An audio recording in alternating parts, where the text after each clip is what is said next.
Au nom du Père, du Fils et du Saint-Esprit, ainsi soit-il. Donc, je voudrais aujourd'hui parler à nouveau, à la suite de ce qu'on peut entendre comme chose remarquable venant de ce monde très, très savant qui domine les esprits, qui veut dominer les esprits de cette terre. On va enlever la selle un petit peu, qu'on voit mieux ce qu'il y a autour. Et donc je voudrais revenir un petit peu, il y a quelqu'un sur une vidéo que j'avais envoyée, une petite vidéo, qui avait mis un lien pour montrer une émission où M. Onfray était avec un rabbin, je pense, un savant juif toujours. Il y aura une discussion. Alors j'ai pu apprécier le côté du brio de la discussion. C'était très brillant, une manière de parler aisée, on jongle avec les idées et les mots. C'est assez fascinant. C'est assez fascinant pour passer devant les écrans et pour justifier ce que l'on veut justifier. Car quand on voit des gens qui parlent de cette façon, nous disons « Ah ben nous ne sommes pas à la hauteur ». Oui, évidemment, nous ne sommes pas à la hauteur. Donc ce sont des spécialistes de la pensée. Il y a les spécialistes du temps, il y a les spécialistes de la pensée, il y a les spécialistes de ceci, il y a les spécialistes de cela. Et finalement, tout cela, nous devons, comme nous voyons qui sont sur les sommets médiatiques, eh bien, il nous paraît évident que nous devons écouter ces sommets de la pensée, ces sommets dans tous les domaines, ces sommets de la science. Je dirais la chose suivante. Pour commencer, c'est que tout simplement nous voyons à travers eux tous les dons que le bon Dieu fait aux hommes. Dons de capacités intellectuelles. Ah, je vais quand même vous montrer un petit train qui passe pour changer un petit peu. Vous voyez, j'avais là le TGV.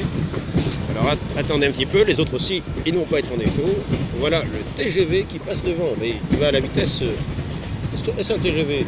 Oui, c'est un TGV, c'est marqué dessus. Il va à la vitesse très ralentie. C'est un train, un TLV, là, un train à longue vitesse. Mais tout à l'heure, ce sera un TGV. Voilà, nous sommes au-dessus de la gare de Rennes. Donc, grâce aux recherches, aux travaux de scientifiques, de savantes personnes, d'éminents travailleurs, qui ont travaillé dans des usines à faire toute la tôle, tous les moteurs, tous les ajustements, tous les découpages. Travailler dur, quelquefois. Donc, j'en reviens, tout ce côté brillant, bien sûr, semble faire autorité, semble être là, comme je disais hier. Il y a un côté de séduction pour capter les esprits. Celui qui a l'art de parler capte l'esprit. Et par contre, quand il a capté l'esprit, ça veut dire captif, rendu. Je disais hier qu'il attirait, mais en fait qu'il rendait captifs les esprits, d'une certaine manière. Je vous ai parlé d'hallucination collective au sujet de la République. Un grand cri, mensonge. Et là, on renverse tout l'établissement divin de ces sociétés qui étaient basées sur le droit divin, sur les lois divines. C'est dans ce renversement de cette séduction, ceux qui avaient un art à la fois de parler et puis l'art de menacer, l'art de dire la vérité. Mais c'est justement le propre du mensonge, de faire croire que l'on dit la vérité. Mais quelquefois, il peut y avoir des pierres d'achoppement à tous ces édifices de la pensée. Tous ces édifices de la pensée.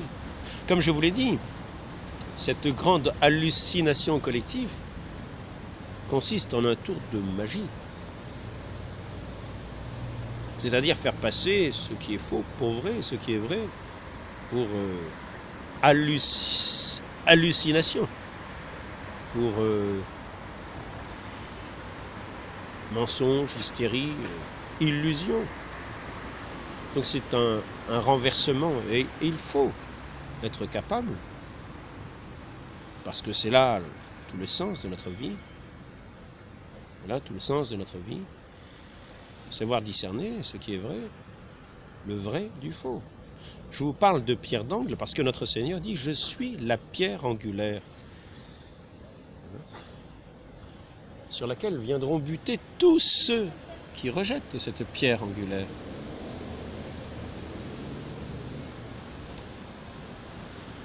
C'est l'heure de la sieste, non?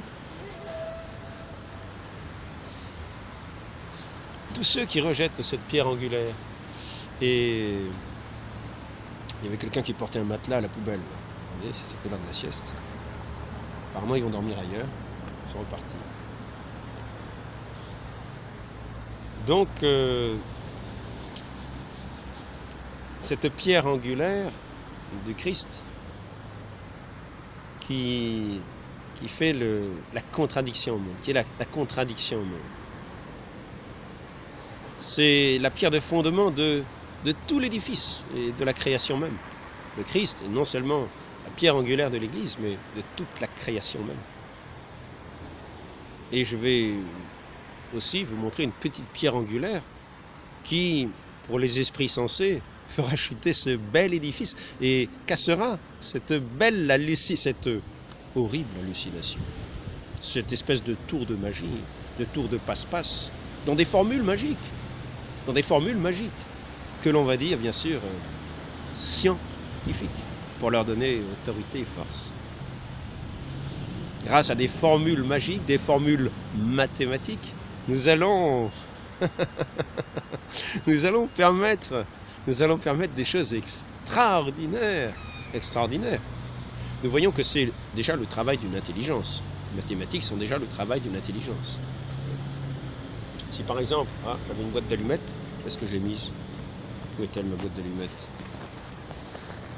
La boîte d'allumettes qui est aussi un travail d'intelligence, mais j'aime bien la boîte d'allumettes aussi. Oh. Où est-elle? Mais je crois que je l'ai perdue. Bon, tant pis. Parce que, ah si, elle est là, voilà. Bon. Je me souviens plus ce que je voulais faire avec ma boîte d'allumettes. Je vais la ranger, ça sera encore mieux. Je ne mettrai pas le feu. Espérons que je le mettrai quand même dans les cœurs. Et qu'après avoir montré cette petite pierre, nous ne serons plus subjugués par ces illusions de ce monde qui s'est bâti sur un vrai néant. Donc, notre Seigneur est la pierre d'angle, et qui sera la pierre aussi sur laquelle viendront buter tous ceux qui le rejetteront, qui fera s'effondrer leur édifice. Donc, je ne vais pas vous faire attendre plus longtemps. Ce que je disais hier au sujet de cette hallucination collective, c'est qu'elle commençait, elle voulait trouver ces explications par ce qu'on appelait la science. La science. Et ce qu'ils appellent la science, c'est le fait de dire que un pur rien de matière a donné le monde que nous voyons. Certains parlent d'un Big Bang, une espèce de néant, une espèce de matière première qui ensuite va comme faire une conflagration avec une chaleur inimaginable. Et n'imaginons pas qu'à la sortie de cette chaleur inimaginable, il y ait quelques particules de vie, quelques cellules vivantes, quelque chose de vivant. Non, c'est une fusion, c'est aussi une confusion des esprits assez souvent. Mais tout est en ébullition. Tout est pas seulement une ébullition, c'est une chaleur où aucune vie n'est possible. Et nous voyons ensuite, après ça, nous allons avoir comme proposition que les planètes sont les résultantes de cette conflagration originelle. Les planètes qui sont donc inertes parce que elles étaient au début dans cette combustion, dans cette chaleur intense où il n'y a nulle vie. Donc nulle vie sur ces planètes. C'est-à-dire que vous avez des choses qui ressemblent à des cailloux de ce genre. Voyez-vous?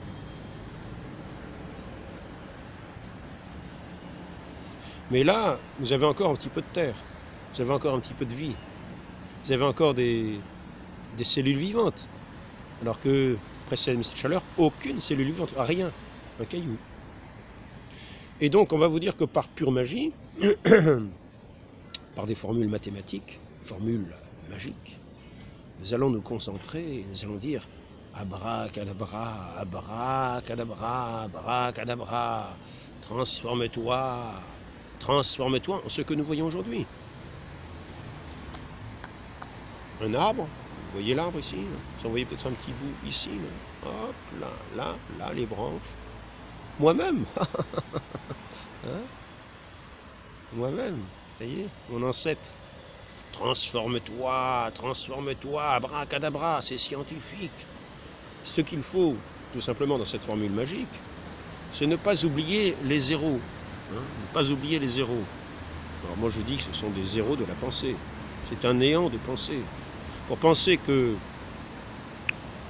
de là, de cette matière, avec quelques formules magiques, mathématiques et scientifiques, tous les livres que vous voudrez, toutes les démonstrations que vous voudrez, on va en arriver à faire un éléphant, on va en arriver à faire une girafe, on va en arriver à faire un alain, on va en arriver mieux à voir les miracles que nous voyons, que nous avons pu considérer partout, à Lourdes,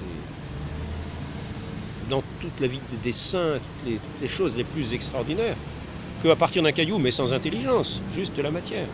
Matière, au début, fusion, matière en fusion, qui vient et qui va. Et donc, voilà, je pose la question, mais simplement, je prends ce caillou, je vous parlais d'une pierre angulaire, ce n'est pas notre Seigneur Jésus-Christ, mais c'est simplement la réalité. Voilà. Monsieur Onfray nous dit, démontrez-nous que le surnaturel existe. C'est à eux de nous prouver que le surnaturel existe. Alors moi, maintenant, je vous pose la question. Il y a des gens raisonnables. Pensez-vous simplement que des cailloux de ce genre vont faire un jour des éléphants? Même si vous attendez des milliards d'années, des milliards d'années, des milliards d'années. Attends des milliards d'années. Vas-y, transforme-toi en éléphant. Transforme-toi en éléphant. 1 plus 1 égale 2. 500 milliards d'années plus 500 milliards d'années. Ça fait combien? J'en sais rien. C'est trop compliqué. Donc je demande à monsieur Onfray qui dit prouvez-nous le surnaturel. Je dis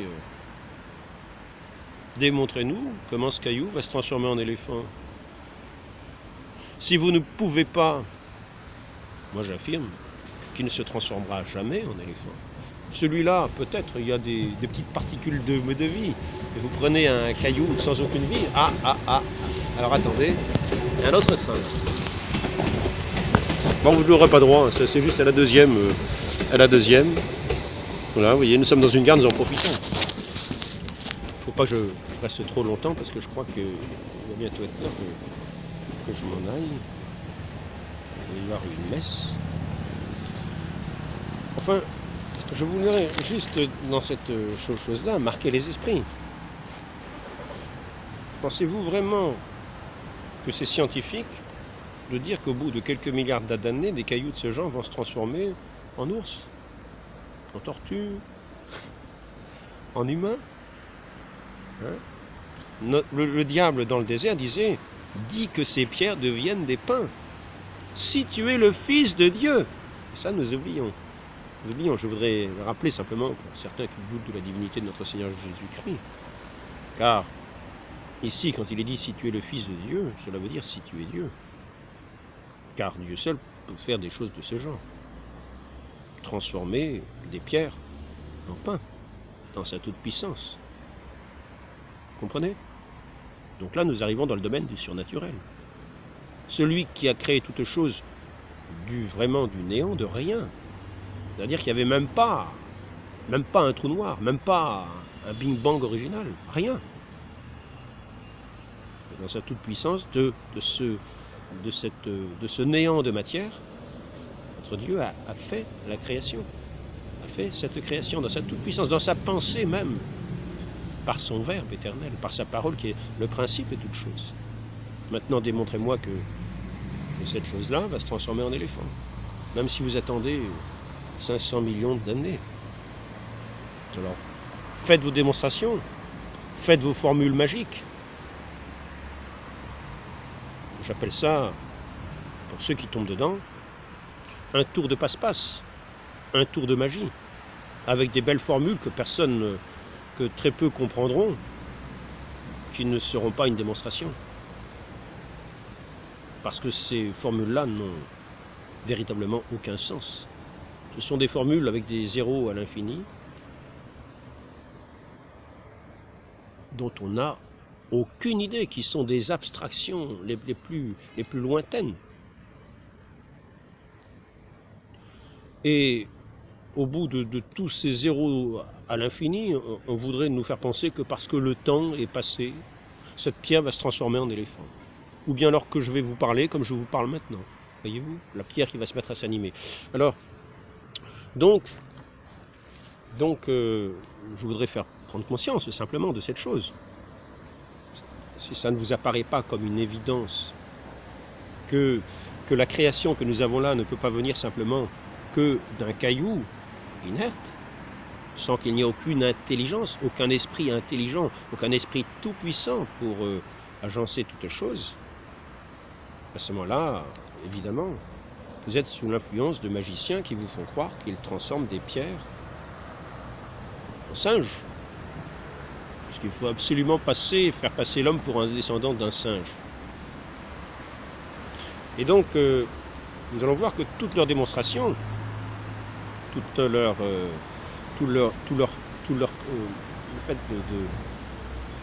captation de leur attention va venir de ce fait-là. Ils vont aller à l'origine, parce qu'il faut toujours venir à l'origine. Parce que si véritablement c'est un esprit tout-puissant qui crée toute chose, et avouez que M. Onfray nous dit la chose suivante, d'une façon très brillante, comme en passant, comme une petite moquerie, que ces gens-là nous démontrent l'Immaculée Conception, qui nous démontrent l'incarnation du Verbe éternel. Je dirais qu'il est bien plus évident de parler de l'incarnation du Verbe éternel de Dieu, du Créateur de toutes choses, que de dire que ce caillou-là va se transformer en éléphant. Comme cela. Comme cela. Laissez passer le temps, il va s'effriter peut-être avec la pluie, mais c'est vrai que, imaginons qu'à l'origine il n'y ait que des cailloux de ce genre, sans pluie.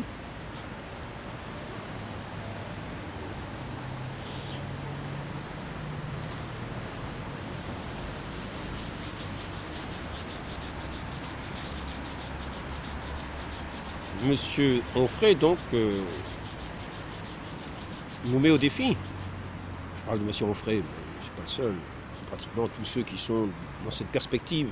C'est un courant général de ceux qui sont comme hypnotisés. Ils sont hypnotisés, ils ont entendu le cri principal. Mensonge! C'est celui dont je vous parlais hier. Et qui a mis tout ce monde ancien par terre, cette révolution. On a, au nom des droits de l'homme, massacré tous les hommes libres. C'est-à-dire tous ceux qui n'avaient pas peur de la terreur. C'était les hommes libres. Les véritables hommes libres, ils étaient là, on leur a coupé la tête. Pour ensuite asservir ceux qui ont été subjugués ou par la force, ou par la séduction de la parole. Ce n'est pas ainsi qu'agit notre Seigneur quand il donne des guérisons à des malades. Non. Il parle au cœur des hommes. Hein, ce ne sont pas des cœurs de pierre. Nous ne sommes pas comme des pierres. Hein. Nous avons un cœur, nous avons une âme, nous avons un esprit. Ce n'est pas des cailloux. Et si nous considérons que nous venons d'un caillou, nous ne nous considérons donc pas plus qu'un caillou. Ce n'est pas la peine de parler de droits de l'homme. Monsieur Onfray, d'ailleurs, dans sa discussion avec ce savant juif, qui était très heureux de le voir mal parler, de dire que les chrétiens devaient démontrer, c'était à eux de démontrer l'Immaculée Conception, comme si ces gens-là étaient différents de nous, comme si leur vie était simplement une vie mathématique, dans une démonstration, une vie comme si leur vie n'avait pas un but, qu'ils devaient eux-mêmes trouver, qu'ils devaient eux-mêmes chercher la vérité, ce que nous ayons à démontrer quoi que ce soit. si eux-mêmes, il leur apparaît évident, après des démonstrations, c'est vrai, de quantité de gens qui écrivent des livres, que le monde s'est fait à partir de choses inertes, grand bien leur fasse. Mais toutes les démonstrations de ces livres-là ne changeront rien au fait de ce que je vous dis. C'est pour ça que je vous dis, ce simple caillou est un anéantissement de cette hallucination, de cet hypnotisme, de ce mensonge collectif. Pensez-y bien, regardez-le. Nous descendons du caillou inerte, sans vie, hein, sans aucun esprit pour l'animer, hein, rien du tout, non. Nous descendons du caillou inerte.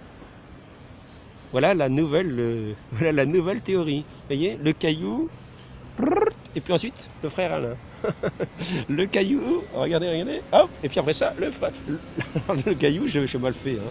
Excusez-moi, le caillou, on va pas le frère Alain. Et puis, 500 milliards d'années après, le frère Alain, c'est formidable. Quel tour de passe-passe, n'est-il pas vrai? Donc, monsieur Onfray, je crois qu'il s'appelle, il me parle aussi de... Je suis sûr que c'est un amateur des droits de l'homme. Pour en être autrement, quand on passe à la télé, sur les médias, on est nécessairement des amateurs des droits de l'homme. Mais le problème c'est qu'il dit non, je ne crois pas en l'homme. Je ne crois pas en l'homme. Je crois qu'il y a des hommes en particulier, mais il n'y a pas l'homme comme ça. Donc, comment dire, les droits de l'homme. Puisque si on croit en l'homme en particulier, mais pas en l'humanité, c'est que chaque particulier est essentiellement différent de chaque autre. Ainsi, nous ne pouvons pas parler des droits de l'homme, ça n'existe pas. Monsieur Onfray, qui ne croit pas en l'homme, ne croit donc pas aux droits de l'homme. Et puisqu'on en tient à ce qui est particulier, chacun particulier, il faut savoir à ce moment-là que finalement, il y a la même différence entre l'homme et l'homme et la pierre, à ses yeux. Donc, je voudrais simplement montrer, à partir de ce petit caillou,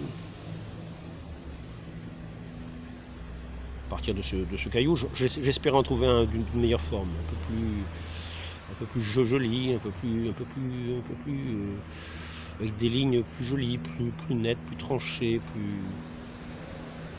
Mais je n'ai trouvé que ce caillou-là, qui est à moitié de la terre, vous voyez, c'est pas très bon la terre. Il a fallu vraiment quelque chose qui ressemble à un galet, hein, ou bien un pavé, hein, vous voyez, ça aurait été plus parlant.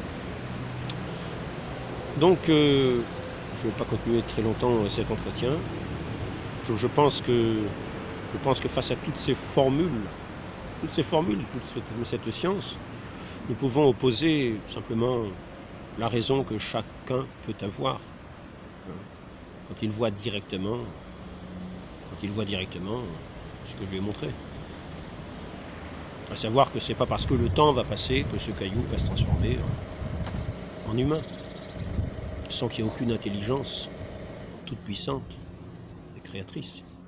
Car il est vrai que si nous croyons qu'il y a un Dieu, comme lui dit qu'il ne croit pas en l'homme, mais qu'il y a des hommes, c'est-à-dire que c'est une croyance.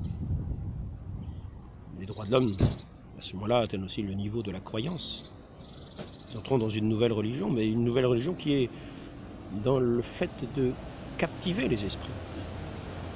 Qui n'est plus une religion, qui n'est pas le fait de nous relier au Dieu véritable et vrai, mais d'être dans une grande hallucination, je le répète. C'est-à-dire une perte des réalités, l'abstraction des réalités, pour, comme par des formules magiques, transformer ce qui n'est pas en ce qui est. Un caillou, la vie. Un caillou inerte et sans vie en vie.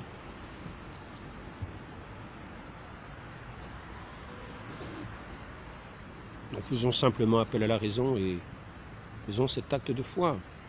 Car notre Seigneur qui a fait tant de miracles ici-bas, ne parlait pas en son propre nom, car c'est vrai, monsieur Onfray rajoute aussi que chacun dit que ceux qui ne sont pas de sa religion sont païens. Mais il ne s'agit pas d'entrer ici dans un relativisme. Verbe éternel, le Créateur de toutes choses, s'est incarné. Et quand il a parlé aux Juifs, qui ne voulaient pas l'entendre, qui le traitaient de blasphémateur parce qu'il se faisait l'égal de Dieu, c'est ainsi qu'il a été crucifié, eh bien, disait-il, parce qu'il ne se faisait pas l'égal de Dieu, il était Dieu, fait homme. Il était donc aussi le Fils de l'homme. Le Fils de Dieu était aussi le Fils de l'homme, celui annoncé par toutes ses prophéties, lui qui viendra dans le ciel de gloire.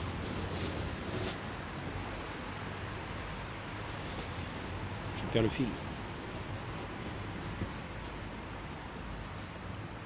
Je me souviens plus ce que je voulais dire. Dommage, parce que c'était une idée assez importante.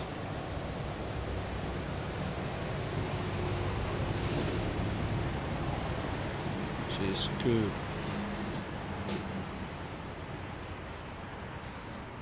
Ah oui, j'ai perdu le fil. Donc je vais bientôt finir cet entretien.